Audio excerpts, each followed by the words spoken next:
नारायण नारायण नारायण नारायण। दृष्टांत नरोत्तम ब्राह्मण का। तब तीर्थाटन आदि करने से इनको कुछ शुद्धियाँ मिल गई थीं। ये स्नान करके अपना गीला वस्त्र आकाश में फेंक देते थे।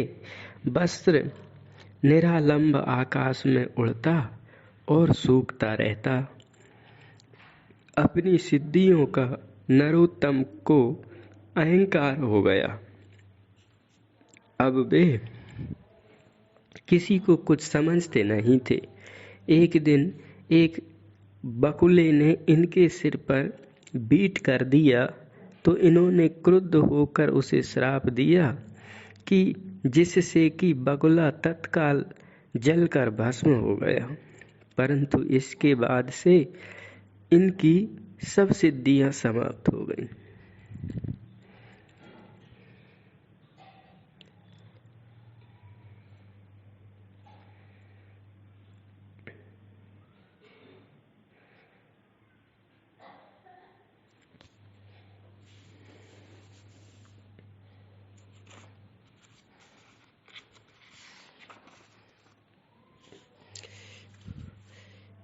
दृष्टांत खल का।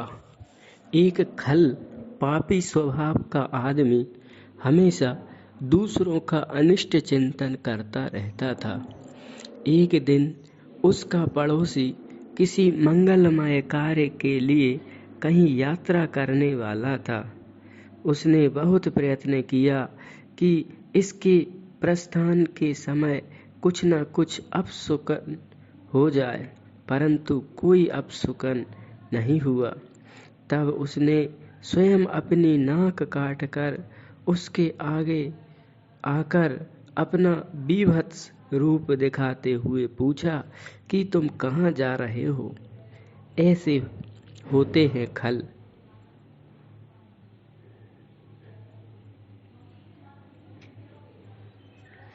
दूसरा दृष्टांत एक ईश्रालु का। एक गांव में सभी बड़े कार्यशील एवं धन धान्य से संपन्न लोग थे। केवल एक व्यक्ति ऐसा था जिसको सब प्रकार का अभाव था, अतः वह दूसरे के सुख को देखकर दिन रात जला करता था। एक दिन उसके मन में आई कि सुना है कि भगवान शंकर बड़े ही शीघ्र प्रसन्न होने वाले एवं इच्छित वर देने वाले महादेव हैं, अतः क्यों न मैं उनकी आराधना करके सबसे अधिक धन धान्य वाला हो जाऊं। फिर तो उसने बड़ी लगन से श्री शिवजी की आराधना की। शिवजी ने अपना आशुतोष नाम चारितार्थ करते हुए शीघ्र ही उस पर प्रसन्न होकर प्रकट होकर दर्शन दिया और उसे एक घंटा देकर बोले, लो तुम इस घंटे का विधि पूर्वक पूजन कर, इससे जो मांगोगे वह तुम्हें प्रसन्न होकर देगा, परंतु तुम्हारे गांव वाले को तुमसे दूना मिलेगा।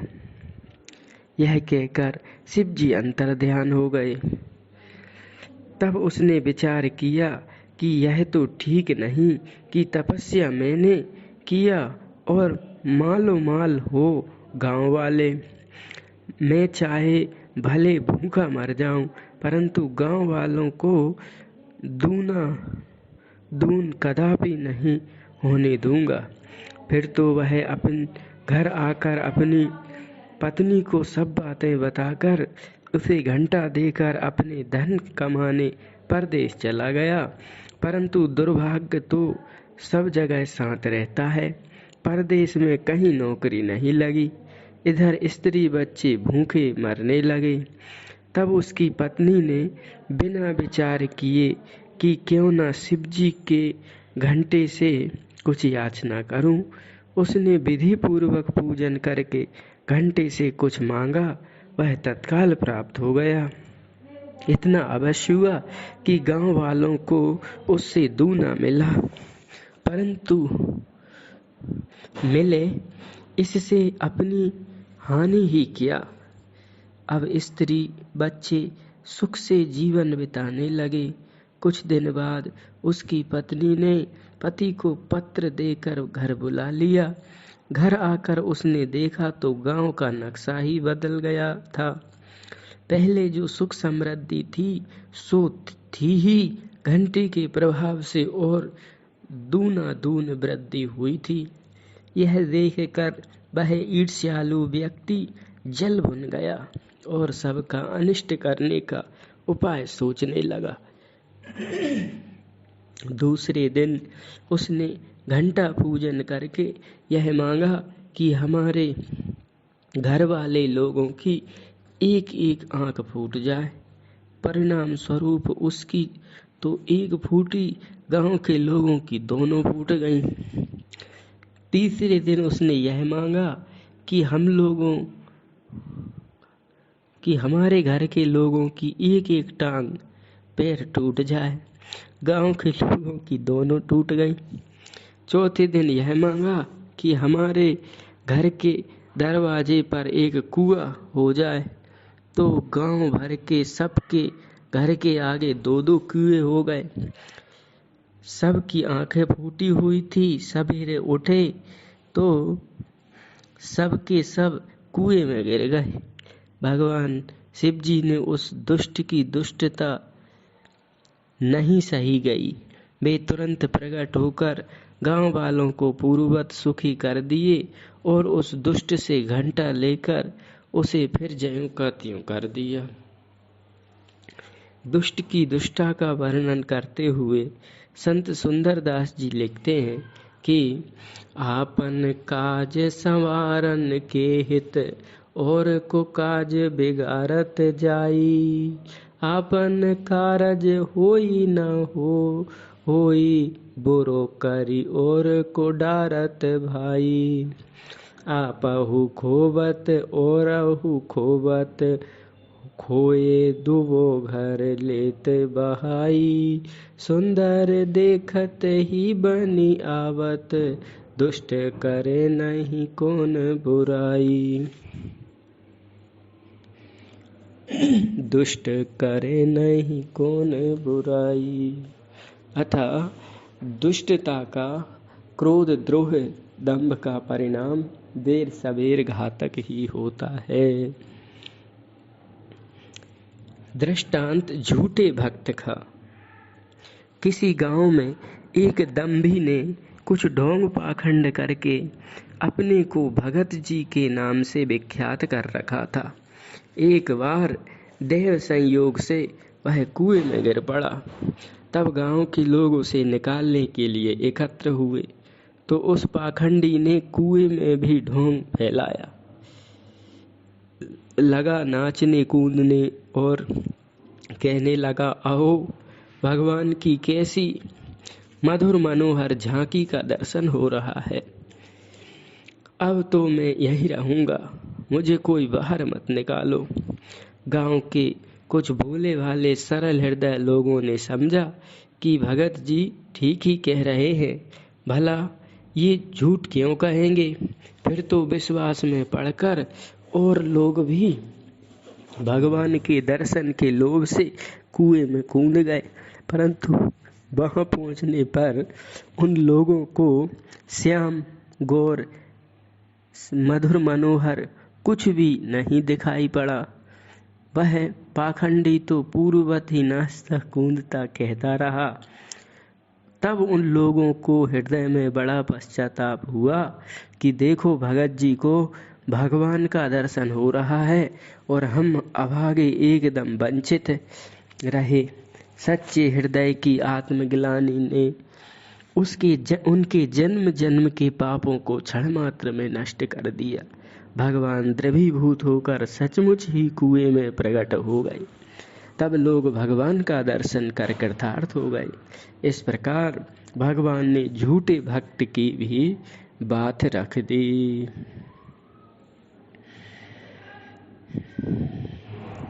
दृष्टांत एक यवन बादशाह का। पूर्व जन्मों में किसी शुभ संस्कार बस बादशाह यवन होकर भी श्री कृष्ण भगवान में प्रीति करता था। श्री कृष्ण का कन्हैया नाम उसे बहुत प्रिय लगता था। हमेशा कन्हैया कन्हैया रटा करता था और कन्हैया के नाते कन्हैया के भक्तों को भी बहुत मानता था, बड़ी सेवा करता था। इस एक बात की सर्वत्र प्रसिद्धि हो गई थी। फिर तो एक ब्राह्मण ने कन्हैया के नाम की नकली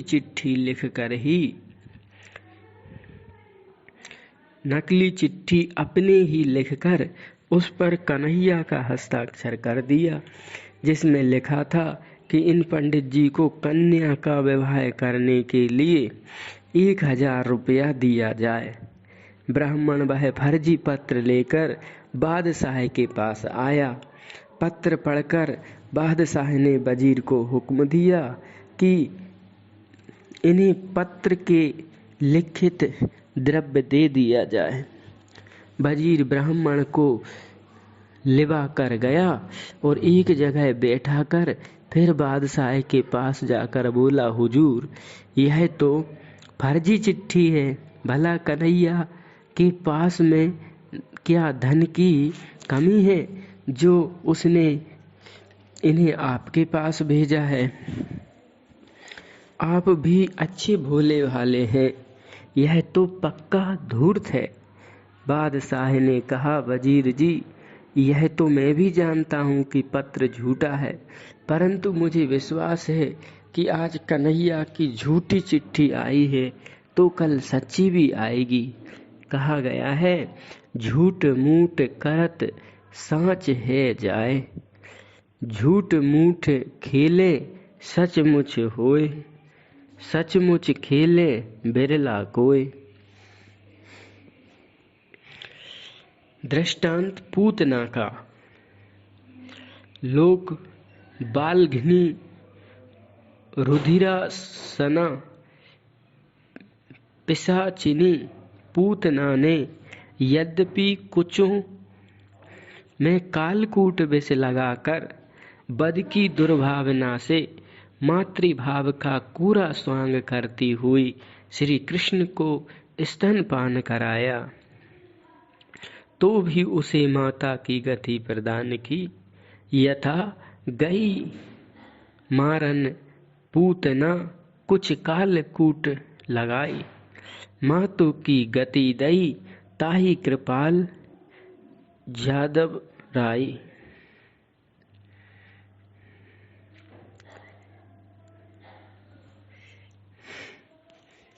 भगवान की दयालुता।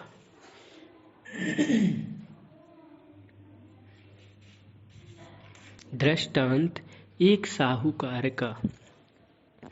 पूर्व के किसी सुकृत वश या कहीं कथा सत्संग में संत सेवा की महिमा सुनकर एक साहूकार ने संत सेवा का व्रत लिया।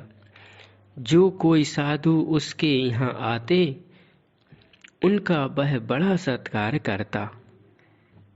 बगीचे में बढ़िया संत निवास बनवा दिया था। संतों का जमघट वहाँ बना ही रहता था। एक बार हरिदास, माधवदास, गोविंददास और राघवदास नामक 4 साधु उसके यहाँ गए। चूँकि ये लोग कथा कीर्तन में निपुण थे, अतः साहूकार ने इन लोगों की विशेष व्यवस्था की। नित्य प्रति हलवा, पूरी, पुआ, तस्मय घुटती रहती। एक विमुख को संतों का यह सुख सुपास देखा नहीं गया। उसने बड़िक का कान भरना शुरू किया। उसने कहा, भला इन भिखमंगों को खिलाने से क्या पुण्य होगा? यदि पुण्य ही कमाना है तो ब्राह्मणों को खिलाइए। कुआं, बावली, तालाब, धर्मशाला, पाठशाला बनवाइए। व्यर्थ इन मुंडी बैरागियों के चक्कर में ना पड़िए आदि। उस विमुख की बातों में आकर उस साहूकार ने साधुओं में अभाव कर दिया। साधु तो भाव के भूखे होते हैं। यथा सुर साधु चाहत भाव, सिंधु की तोस जल अंजलि दिए। अभाव देखकर चारों संत आगे पीछे बाग से आसन उठाए चल दिए। किसी तीर्थ में चारों पुनः मिले। वार्ता चलने पर चारों ने अपने अपने हटने का कारण बताया। श्री हरिदास जी ने कहा, मेरे स्थान में उसने उपद्रवी लोगों से अशांति करवाई, अतः मैं हट गया। श्री माधवदास जी ने कहा, मेरे स्थान में प्रकाश के लिए दीपक की व्यवस्था न थी, इससे मैं चला आया।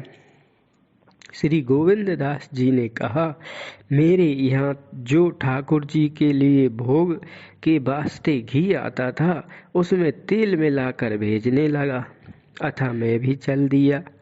श्री राघवदास जी ने कहा, मैं तो यह सब दुख सहकर भी डटा रहा गया। जब उसने मुझे धक्का देकर बाहर निकलवा दिया, तब इन चारों साधुओं की बातें एक पंडित जी सुन रहे थे।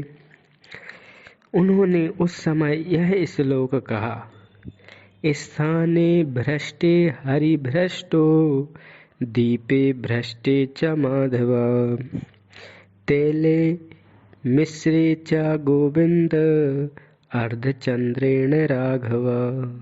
ऐसी साधु सेवा ठीक नहीं।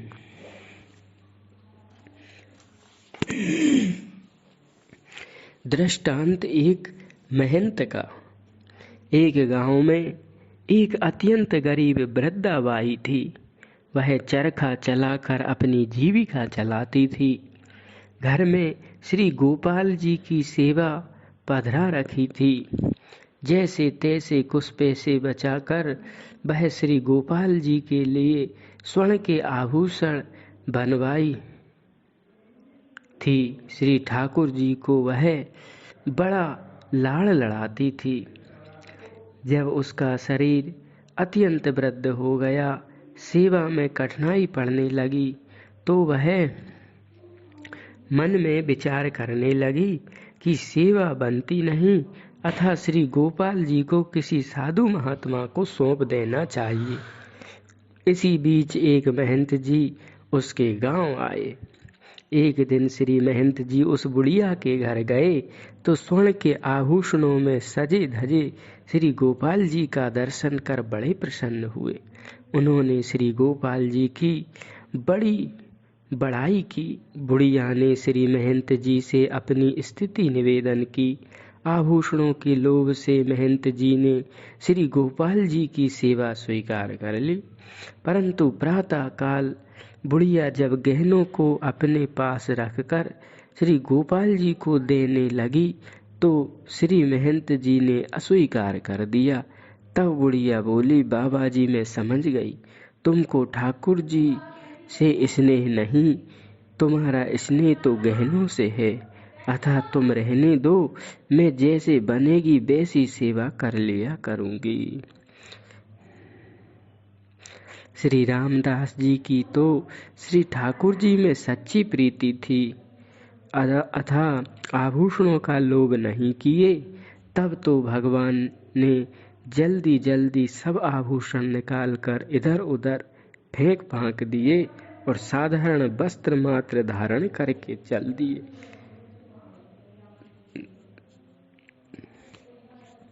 दौरे पीछे जाने। सब लोगों को श्री रामदास जी को बैलगाड़ी लाने एवं द्वादशी रहने का भेद मालूम पड़ा। कौन मती है? पंडा पुजारियों को आते हुए देखकर श्री रामदास जी घबराए और भगवान से झगड़ने लगे कि देखो तुम्हारे नाना लोग आ गए, मैं तो वृद्ध हूँ, लड़ाई झगड़ा तो कर नहीं सकता, कहिए तो तुम्हारे नाना लोग आ गए, कहिए तो आपको वापस करके इनसे माफी मांग लूं। यह सुनकर भगवान ने झुंझला कर कहा, देखो अगस्त जी, हमसे प्रेम भी करो और नाना का डर भी करो, यह दोनों एक साथ नहीं निभ सकते। हमसे प्रेम करने वाले को तो हमेशा प्राणों की बाजी लगाए रहते हैं, सिर हथेली पर रखे धरे रहते हैं। यथा जब लगी शीश न सौंपिए, तब लगी इक्स न होए। आशिक मरने न डरे, पिए पियाला सोए। दादू, जीते जी मर जाए, करे न तन की आशा। आशिक का दिन रात रहे सूली पर वासा। पलटू, जब लगी मरने से डरे, तब लगी जीवन नाही। बड़ी दूर है प्रेम घर, समुझ ले मन माही। पुनः, प्रेम न बाड़ी उपजे, प्रेम न हाट बिकाए। राजा प्रजा जेहि रुचे, शीश दिए ले जाए। कबीर। भगवान के वचन सुनकर रामदास जी सकुचाए। प्रभु ने उपाय बता दिया, जिससे जनाया गया कि भगवान का 20वां मन है श्री रामदास जी के साथ जाने का।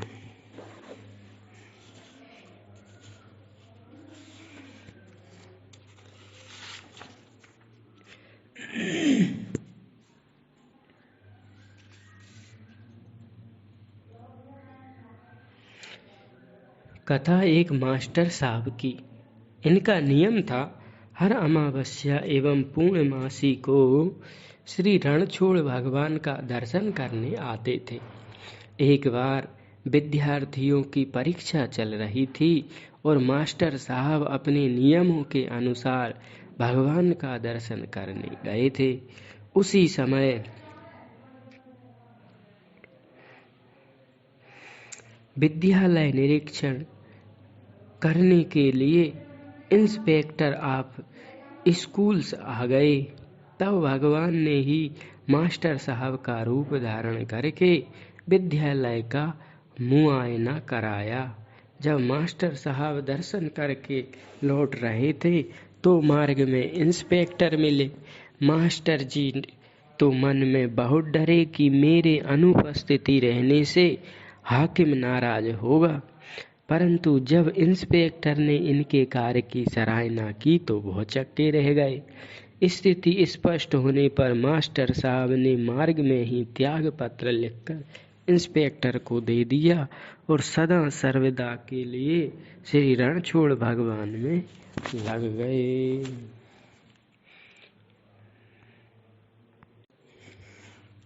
दृष्टांत एक ब्राह्मण का। एक कान्यकुब्ज ब्राह्मण एक गाय लिए हुए आ रहे थे।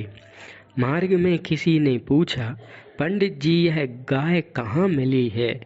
पंडित जी ने कहा, यह यजमान ने गोदान किया है, परंतु उसने 2 ही गाय दान की है।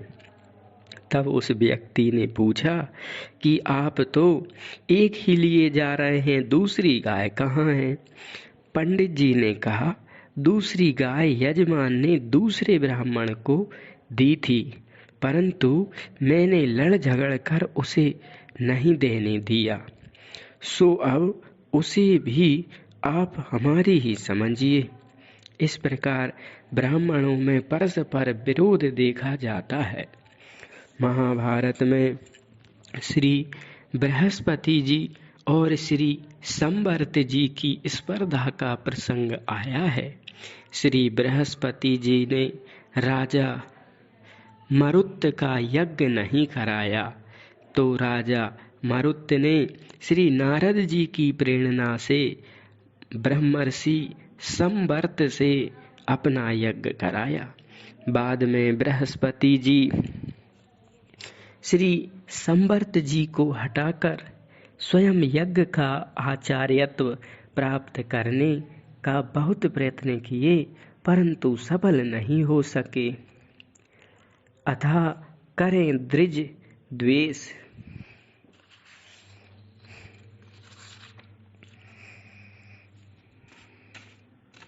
दृष्टांत एक पंडित जी का।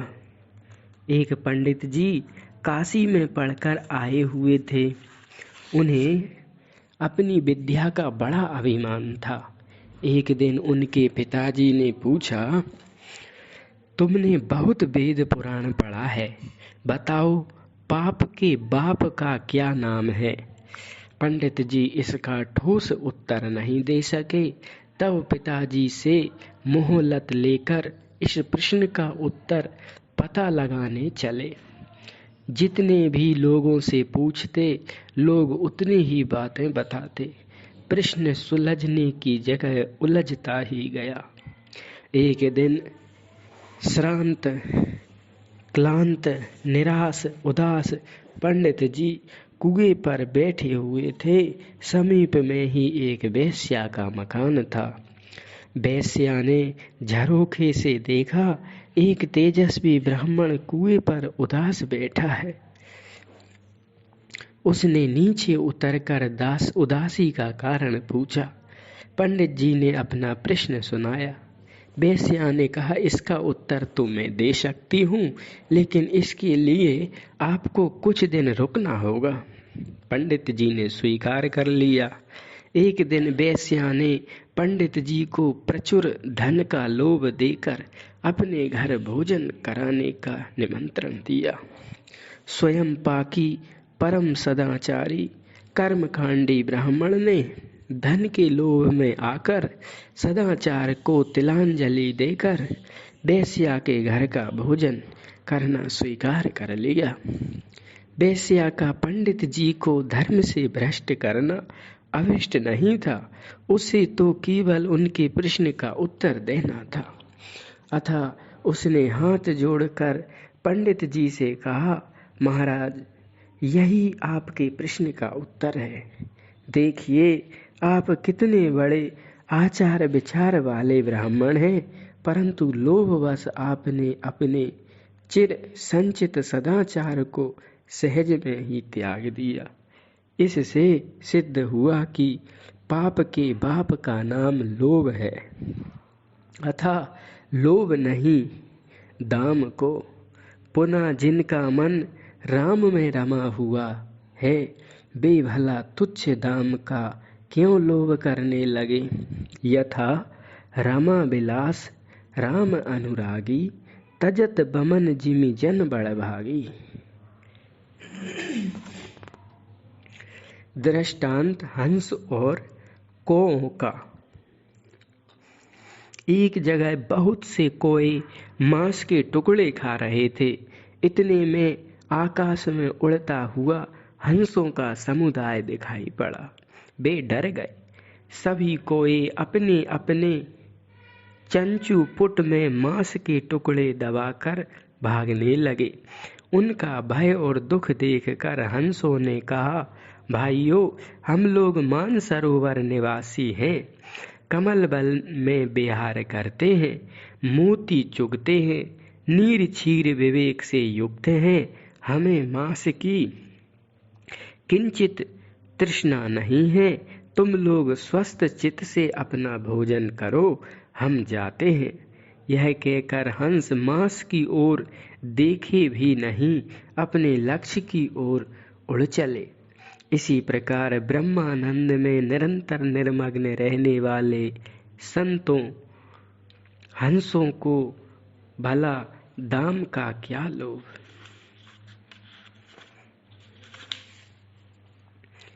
दृष्टांत एक संत का। एक दिन एक आदमी संत जी के यहाँ मिठाई भोग लगाने के लिए लाया। जब संत को मिठाई भोग में धरकर भगवान का ध्यान किए तो उन्हें तो गोमांस दिखाई पड़ा। तब संत जी ने उस मिठाई लाने वाले को बुलाकर पूछा तो उसने बताया, बात यह है कि अनजान में एक गाय की हिंसा रूप महा अपराध के प्रायश्चित में एक सोने की गौ एक रईस ने दान की थी। यह मिठाई उसी के बेचने पर लाए हैं। संत समझ गए कि सोने में गाय की भावना करके दान दिया गया था, अतः मिठाई में यह महादोष प्राप्त हुआ है, धोखे में गोवध रूप महापाप पर। दृष्टांत राजा प्रशग्न का। यह बेबस्वत मनु के पुत्र थे। इनकी गौ में बड़ी निष्ठा थी। एक दिन रात्रि के समय वीरासन में बैठकर गायों की रक्षा में सावधानी पूर्वक पहरा दे रहे थे। इतने में अचानक गायों के झुंड में एक बाघ आ गया। इससे गौशाला में गाय इधर उधर भागने लगी। बाघ ने एक गाय को पकड़ लिया। वह बड़े जोर से डकराई। राजा प्रसन्न गाय का क्रंदन सुनकर दौड़कर उसके पास आए। एक तो रात का समय था, दूसरे घनघोर घटा छाई हुई थी, अतः स्पष्ट न दिखने के कारण धोखे से प्रसन्न ने हाथ में तलवार लेकर गाय का ही सिर काट दिया। बाद में उन्हें बहुत पश्चाताप हुआ। श्री वशिष्ठ जी ने अनजान में हुए इस अपराध के फलस्वरूप राजा को शूद्र हो जाने का श्राप दे दिया। राजा ने गुरु का श्राप सिरोधार्य करके नैष्ठिक ब्रह्मचर्य व्रत को धारण करते हुए भगवान के श्री चरण कमलों के चिंतन में अपना संपूर्ण जीवन बिताया और अंत में भगवत धाम को प्राप्त हुए। दूसरा दृष्टांत भंडारे का। बात वृंदावन की है। एक बड़े अच्छे संत बड़े ही सदाचार पूर्वक रहते हुए निरंतर भजन साधन में लगे रहते थे। भोज भंडारे से बहुत दूर रहते थे। एक दिन अपने गुरु तुल्य एक संत ने उनको अपने यहाँ भंडारे में प्रसाद पाने का आग्रह किया। इच्छा न होने पर भी गुरु आज्ञा गरीयसी को ध्यान में रखकर उनके यहाँ जाकर प्रसाद पाए। परंतु जब प्रसाद पाकर कुटी में आकर श्री प्रिया प्रियतम का ध्यान करने लगे तो उन्हें ध्यान में युगल का साक्षात्कार तो नहीं हुआ, उल्टे मांस का लोथड़ा दिखाई पड़ा। कई बार चित्तवृत्ति को स्वस्थ सावधान करके ध्यान किए, परंतु हर बार वही बात हुई। तब उनको बड़ी ग्लानि हुई और मन में निश्चय किए कि अब श्री यमुना में शरीर डूबकर शरीर विसर्जन कर दूंगा।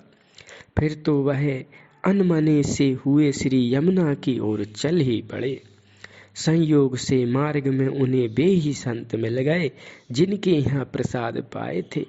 इनको उदास देखकर उन्होंने पूछा। प्रथम तो वे बात को टाल मटोल कर दिए, परंतु जब उन्होंने सौगंध दिलाई तब वे सत्य सत्य कह दिए। फिर तो वे संत भंडारा देने वाले को बुलाकर डांट कर पूछे तो डर कर सब हाल बता कर कह गए। उन्होंने बताया कि वैद्य हूँ, एक बड़े आदमी की कन्या को अनुचित रीति से गर्भ रह गया था, उसको गिराने में मुझे एक बड़ी धनराशि मिली। उसी का चौथाई भाग मैंने यहाँ भंडारे में खर्चा किया था। तब संत की आंखें खुली। उन्होंने उन संत जी को जैसे तैसे अनुनय विनय करके मना लिया और वैद्य को बहुत फटकारा। इसी से कहा गया है, जैसा खावे अन्न वैसा होवे मन, जैसा पिए पानी वैसी होवे वाणी। अथा पूछी तुम कौन। ओम तत्सत परमात्मा अर्पणम मस्तु।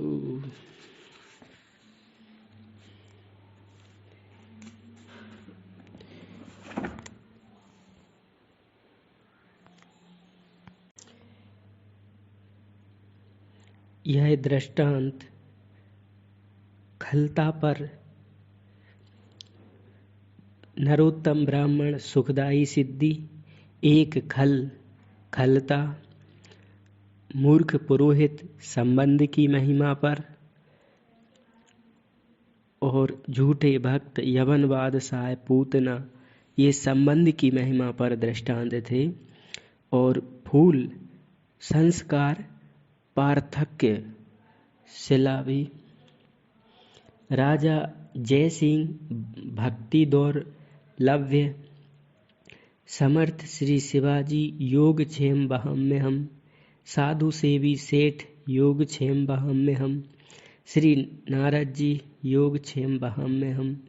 एक साहूकार का दृष्टांत, सेवा धर्म कठोर, एक वैश्य सांच को आँच नहीं, त्रेता का सिद्ध चतुर से चतुराई नहीं, एक महंत लोभ से सेवा, मास्टर जी दर्शन निष्ठा, एक ब्राह्मण जाति द्रोह, एक पंडित जी लोभ पाप का मूल, हंस और कोआ रमा विलास राम, एक संत जैसा अन्न वैसा मन, राजा प्रसन्न गौरक्षा, भंडारा जैसा अन्न वैसा मन आदि पर दृष्टांत थे भक्तमाल के द्वितीय खंड से संकलित। जय राम जी की।